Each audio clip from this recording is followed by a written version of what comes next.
namni tokko akkatti ba'uu beeka malee akkatti galu hin beeku jechuudha. Ba'uusaa beeka malee akkamitti akka galu nagaadhaan gale moo nagaan hin galleessa sana waaqa bichaatu farkaa qaba jechuudha. Namni ba'uusaa beeka malee galuusaa akkaataatti galu hin beeku jechuudha.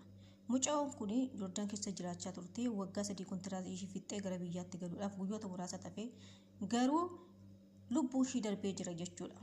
Joordaan keessatti guyyaa gaafa roobii galgala shaaworii galuu seentee achumatti du'aa ishee argame jechuudha. Ashama harka fuunee nageenyi fi jaalalli waaqayyoo lafa jirtanitti dachaa isiniif haa baay'atu. Akkam jirtu nagaa keessanii ani nagaadha. Waaqayyoon haa eebbifamu. Maatii warri naaf hin taane immoo maatii kiyyatti dabalama. Viidiyoo kiyya immoo warri isin bira qaqqabe agadhumaatti naaf ilaala. Akkasuma laayik naaf godhaa, sheer naaf godhaa. Gaaffii immoo yaada qabdan koomentii irratti naaf kaa'u hin dagatina. Keessattuu viidiyoon kun isin bira qaqqabe warri maatii naaf hin taane sabskraayib gochuun maatii naaf ta'a. Mallattoo beelii tuquudhaan immoo oolirra keewwadhaa. Viidiyoon akkuma gallakkifameen isin qaqqabaa jechuun jaaladha. Tolee gara mucaa kanaatti yoo dabarree dhugaadha.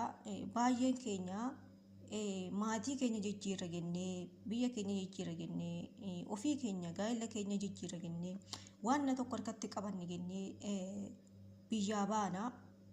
Erga dhufne immoo mul'ata dheeraa qabna. Imala dheeraa tarkaanfii dheeraa tarkaanfachuu imala dheeraa adeemuudha barbaanna jechuudha.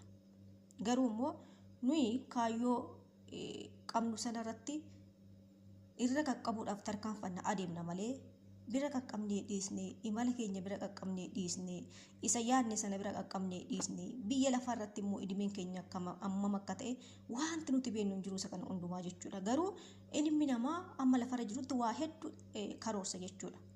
Isa sana immoo qaqqabee dhiisee waaqayyo bichaatu beeka jechuudha. Lubbuun amma libsuu ijaatti bilii qabaati jechuudha. Obboleettiin keenya kun akkuma keenya kana nan dalaga dhiyettee erga biyya isheetii maatii ishee jijjiiruudhaaf fi isheetii jijjiiruudhaaf gara biyya hambaa dhuftee biyya Joordaan keessa jiraachaa turte waggaa 3 ishee fixxee galuudhaaf guyyoota muraasa tafee jedhama. Hundumaa sirreeffatteetti wanta ishee barbaachisu hundumaa qopheeffatteetti. Haa ta'u malee gaafa roobii jechuudha waa'ee obboleettii keenya qananii irratti gadda ishee ibsachaa turte miidiyaa irratti TikTok irratti jechuudha. Gadda ishee ibsachaa turte quuqama ishee keessa jiru gadda isheedhaaf gaddite sana dubbachaa turte waan muraasa.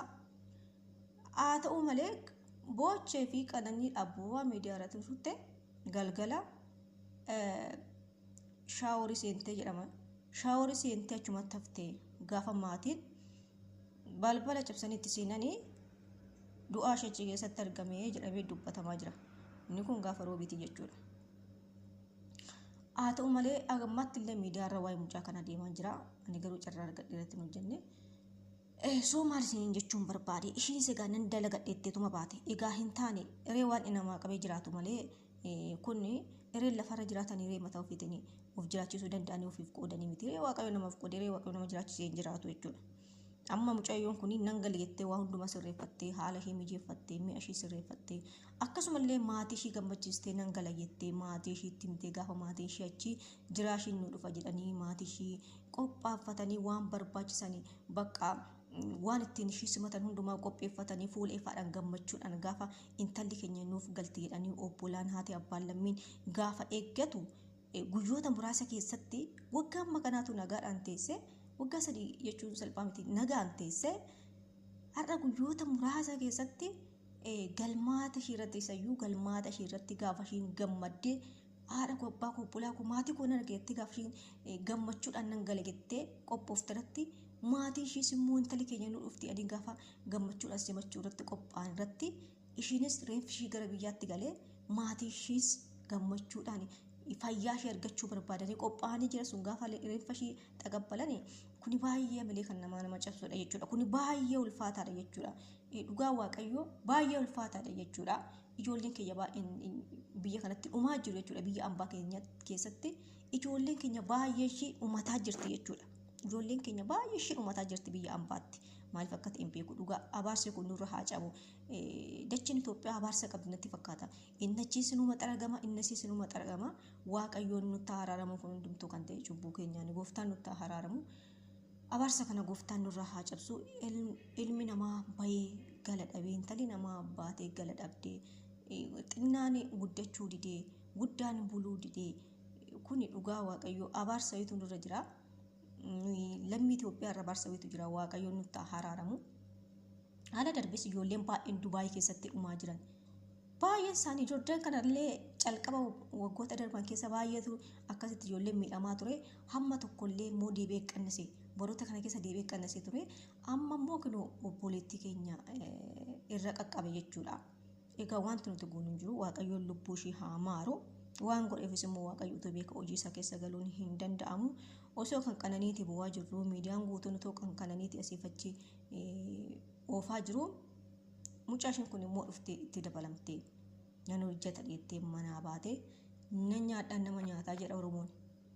Nan nyaadhaan nama nyaata akka jedhan sana taatee mucaan kun nan nyaadhaa maatii kun guddifadhaa nan jiraadhaatti utuu jireenya dhabde biyya ormaatti dhuftee jechuudha. Isa shirra qaqqabsiise waaqayyoon nuyi warra afnirra hin qaqqabsiisin nu haa baraaru.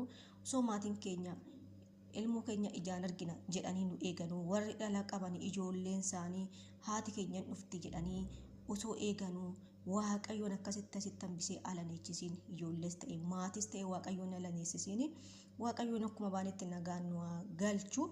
Baay'ee ulfaataadha kun gaddaa baay'ee ulfaataadha dhugaa dubbachuu fi inni du'ellee inni du'uuf dhabee garuu isa jirutti baay'ee ulfaataadha.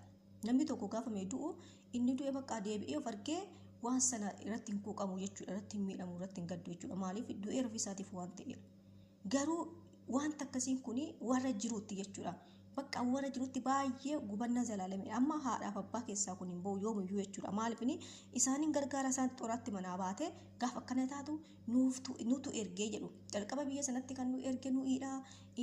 Otoo nuuf laattu, otoo nuuf obaaftu, nu ifutoo jettu biyya ormaatti haftee kan jedhani bakka haadhaaf abbaa keessaa kun yoomumayyuu gubannaan kun keessaan bahu dhugaa waaqayyo baay'ee ulfaataadha gubannaan kun keessaan bahu.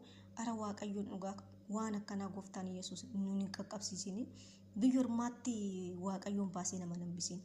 Namni eenyumtu keenya du'uu hin oollu taraa eegganna malee humtuun namni lafa kanarratti afuu hin jiru jechuudha. Iluma duun hundumti keenya garuu du'a akka malee kana isa gara biyya ormaa kanatti namatti dhufu waaqayyoon nutti hin fidin dhugaa ulfaataadha. Yoo biyya ofii keessatti boqotan yoo maatii ofii keessatti boqotan homaa rakkoon qabuun inni kun garuu du'a lama jechuudha. Du'a lama duute mucaan kun. Ijoolleen biyya ormaa kana keessatti du'an du'a lama du'u jechuudha. Maatii isaaniirraa gargar baanii baay'ee ulfaataadha jechuudha. Innaa waaqayyoon waan akkanaa nuun hin geenyu haa baraaru kanumaan gooftaan daangaa nuuf haa godhu. Obboleettii keenyaaf immoo mootummaa waaqayyoo hawwina. Waaqayyoon mootummaasaa altoo mootummaasaa ishee haa godhatu. Mirga isaa teessifatu. Maatii ishiitiif immoo waaqayyoon jajjabina haalaatuu fi maatii ishiitiif jajjabina hawwina. Isheedhaaf immoo mootummaa waaqayyoo hawwina.